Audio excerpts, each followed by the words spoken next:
Hello everyone. Now we are into session number 12 where we continue reading W.B. Yeats's poem The Second Coming. In this particular session, we will be particularly looking into the second paragraph of the poem, the most important and interesting part of the poem. Okay, so the objective is again to make close reading of the poem, and at the end students will be able to analyze and understand the poem line by line.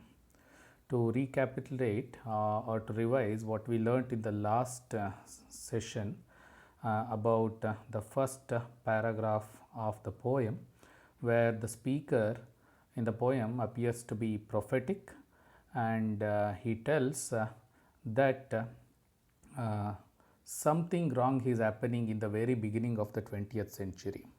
He uses the imagery of a falcon and a falconer, that the bird is flying in such a way that it has reached a point where it is unable to hear the voice of its master, falconer. So it clearly is suggestive of things falling apart, and everything is dissolving, and humanity is slowly coming to an end. And he says that the entire world is drowned in a blood dimmed tide. So these are some important things we learnt in the last session. We also understood that the title of the poem has a biblical reference, where we have the second coming of Jesus Christ. And this second coming happens as per biblical interpretation, again, for the safeguard of mankind. But let us see what the speaker has to say in this particular poem. So when is the second coming is going to happen, and for what reason is going to happen? These are some important aspects we learn in this part of the poem. Okay, so we are going into the second paragraph. Okay, so here the speaker says, in this kind of situation where you see bloodshed, where all the best people lack conviction and the worst are full of passionate intensity, something we looked into in the first paragraph in the last session, where the best people are quiet and are not doing anything to safeguard the humankind, whereas the worst people with so much rage, so much of violence in their hearts and minds, they are full of passionate intensity. So at this particular situation, the speaker says, surely, surely some revelation is at hand. Surely the second coming is at hand. Okay, so these two are very important lines, where the speaker is affirmative, he is asserting that something miraculous is definitely going to happen. So the word surely, which he uses twice in these two lines, surely in this situation of 20th century war-ridden society, some revelation, something miraculous is going to happen, is at hand, is about to happen. And what is that revelation? Surely the second coming is at hand. So here he makes it clear, and that revelation is nothing else than the second coming of Jesus Christ. The word revelation is very significant, because it is conscious use by the poet, where he is referring to the biblical book of Revelation, which predicts the second coming of Jesus Christ. So he says, the speaker says, surely the second coming is at hand. Definitely this act of second coming will happen. So as per the biblical reference, the second coming again has to happen to safeguard the mankind. But let us see what kind of second coming we can expect this time. So in the next line, the speaker says, the second coming, in a kind of exclamation, he says, the second coming, hardly are those words out. The second coming, hardly, only those are the words which are out from my mouth. These are the only words which I uttered. Soon after I uttered these words, the second coming, in a kind of exclamation, hardly are those words out when a vast image out of Spiritus Mundi troubles my sight. The speaker says, the moment he said, the second coming, surely the second coming is at hand, what happened to him? That he had a vision. He had a vision. And what was that vision? The vision which was very much disturbing. It was not a soothing vision. The vision of a vast image. Okay, the word vast is very significant. A vast image, a gigantic image. Yes, it troubles my sight when a vast sight, a vast image, and that vast image is coming out of Spiritus Mundi. He says Spiritus Mundi, and that vast image troubles my sight. So that vast image is coming out of Spiritus Mundi, and it is not a soothing image, and it is troubling the sight of the speaker. What is the Spiritus Mundi then? The term is of Latin origin. It refers to the collective consciousness of humanity or mankind. Okay, so the image is not coming from one particular place. The image is coming out of the collective consciousness of mankind, because deep somewhere we all human beings are conscious and aware of the fact that we are not behaving humanely. So it is that collective consciousness itself gave birth to this vast image, and it is a troubling image, and it troubles the sight or vision of the speaker. So what we can analyze here, the start of the second stanza, it marks an important shift in the poem. Okay, so this change begins with the word, the very first word of the stanza, surely, and the word surely is subjective, and it intensifies the opinion of the speaker when he says surely twice, and the speaker almost pleadingly comes to the conclusion that it is high time for revelation, that is something miraculous to happen, and the event of second coming, which is predicted in the biblical book of Revelation. At the same time, the speaker, he has a vision. So when he says second coming, surely it has to happen. So he had this vision, and it is a disturbing vision, and it has been impressed on the speaker's mind from an external source. And what is that external source? The speaker actually names that source, and he calls it as the Spiritus Mundi. As I have already explained, it is a Latin term which means the word spirit, or you can also interpret it as collective consciousness of humanity across the world. So line 13 in this particular stanza, okay, it is narrated from a first person's perspective, and it makes a shift in the speaker's emotional experience as the beast itself appears and brings a sense of terror with it. Okay, so what we can see, a vast image, you can call it like a image of a beast which comes out of the Spiritus Mundi, and it troubles the very sight of the speaker. So where is this incident happening? So he has a vision, the speaker, he has a vision that he could see a vast image, a beast-like image is appearing, and it is troubling his sight, and it is coming out of the Spiritus Mundi, the collective consciousness of mankind. So where this event is taking place, he says, somewhere in sands of the desert. Yes, somewhere, this is happening somewhere. So there is no specific mention of a place here. It is somewhere. It is happening. Definitely this is happening somewhere in sands of the desert. So to give a hint what kind of place that is, it is a desert. Somewhere in the sands of the desert, a shape with lion body and the head of a man. So this is the vision of that beast. Okay, and this is the description of that beast.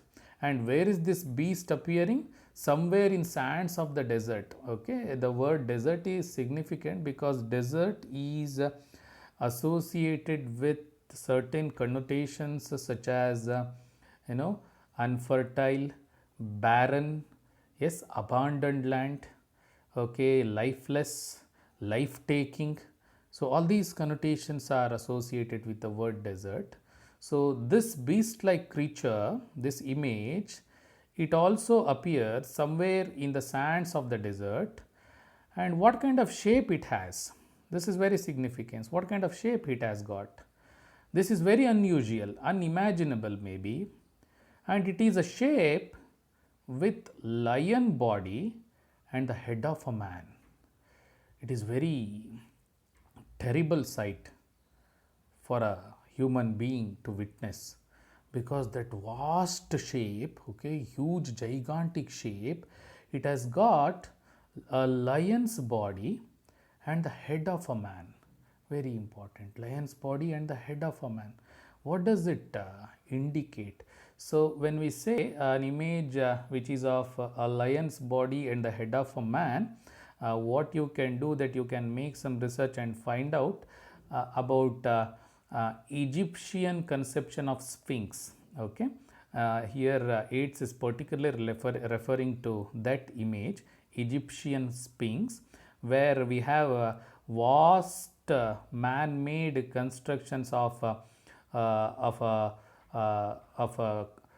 particular structure which has got a lion's body and a head of a man. Surely you will do that, I hope. So here he gives the same image. It's a very terrible image, and that image, or that in his vision he sees that creature, it has got lion's body and the head of a man. And what kind of emotion you can see in the face of that creature, because you could see that it has got head of a man and the body of a lion.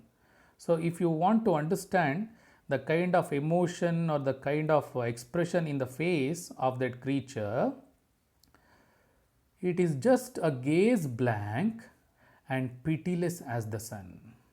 It has a blank gaze, it has a blank gaze. There are no emotions. You cannot make out what exactly is the intention of that beast creature. And it is moving, in the next he says, it is pitiless as the sun.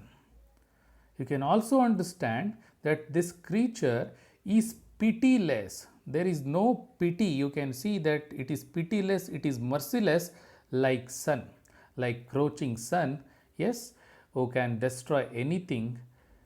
This creature is also pitiless and it is merciless, and it cannot show, or it is not at all ready to show any pity or any mercy to the mankind. And it is moving its slow thighs. So the kind of movement that it is moving very slowly, and it has got a very strong thighs. It is moving slowly with its thighs, while all about it refers to the surrounding environment in surrounding that beast-like creature. It real shadows of the indignant desert birds. What you can see, that the desert birds are flying along with this beast-like creature. So what we understand in these particular lines, that somewhere in the desert, miraculous thing happened, that the narrator witnessed in his vision, that he sees a vision of a beast-like creature with the shape of the lion, of with lion's body and the head of a man, and it is very cruel in its late nature. It is pitiless. It has blank gaze on its face, and it is moving slowly. And while it is moving, all the desert birds are also flying above this beast-like creature.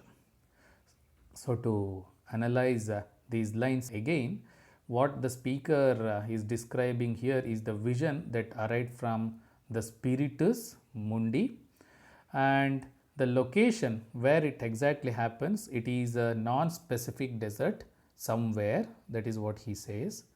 And the creature in the vision is a hybrid, Okay, it's a hybrid. It is a conception of Egyptian sphinx. It is hybrid because it has got man's head and a lion's body. It's also a shape which is a vague image, okay, very difficult to understand and digest. Such image it is.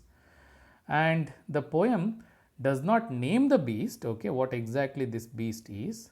And the beast with a lion's body and a man's head resembles Egyptian sphinx, okay, a merciless monster. So, how you interpret this unusual beast which emerges out of his vision, which has got man's head and lion's body? One can interpret by saying that man's head could represent human intellect and potential, but the body, it thinks that take action is that of a beast. So, what you can say that the actions, the body has taken over the intellect of human beings today. It is a wonderful way of explaining the theme of this poem. The actions of human body have taken over the intellectual or thinking capacity of human being. That is the reason for all the bloodshed we witness here. And the beast has a very blank look on its face. It is pitiless, merciless as sun, and he is cold and unforgiving. He is not ready to show any sympathy to anyone and not at all ready to forgive anyone, and it is not at all showing any empathy in its face. Okay, and in lines 16 and 17, the poet, the speaker, describes how this beast slowly comes to life, and it is moving its slow thighs as though its time has finally come. It is slowly moving. Okay, it has started its movement. And what you also witness that flying around the beast are desert birds, vultures, and their shadowiness adds to the atmosphere of this uneasiness and mystery surrounding the vision. So it is a very horrifying, disturbing image that this beast, vast beast, is slowly moving, and where exactly it is moving, very important. So in the next line, the poet says, after having this vision of a beast like creature, suddenly what happens? The darkness drops again. So that vision of a beast, slowly it's like he loses the sight of that beast. So the darkness drops in front of him.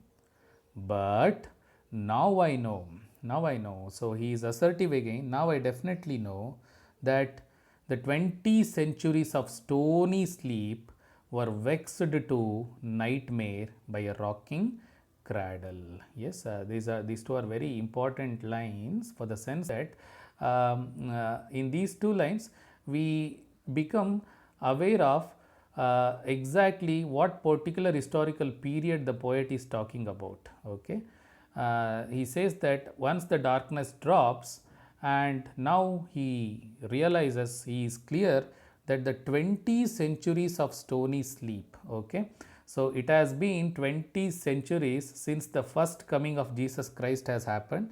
So 20 centuries have passed, and after 20 centuries, what we see that mankind is still committing sin, mankind is still committing bloodshed, and he is thirsty to take the life of other human being. And surely because of all these reasons which we have been discussing so far throughout the poem, that the 20 centuries of stony sleep, so what was happening, that the Christ, the Jesus the Christ, he was asleep for 20 centuries, yes, on a cradle maybe, and now it was shaken. The 20 centuries of stony sleep were vexed or turned into a kind of nightmare when the cradle was shaken. Yes, now that sleep was turned into a kind of nightmare. Nightmare is different from dream. Dream may be soothing sometimes, dream may be comfortable sometimes dreams, sweet dreams we may enjoy sometimes, but nightmare is always something which haunts us for a very long time. So here he says, now it is turned into a nightmare. So everything was quiet for 20 centuries, but now that beast is coming towards us, and we can see, or he visioned a nightmare, a very horrific image of the beast. So, how we can understand these lines? The darkness that drops describes that the beast disappearing from view of the narrator, which is suggestive of darkness being drawn over humanity, also very important, that is darkness being drawn over humanity. And having experienced their vision, the speaker now feels they possess the new knowledge about the fate of the world. So he says, now he has witnessed something miraculous. Okay, a revelation is going to happen, and he predicts the new fate of the world. He possesses new knowledge.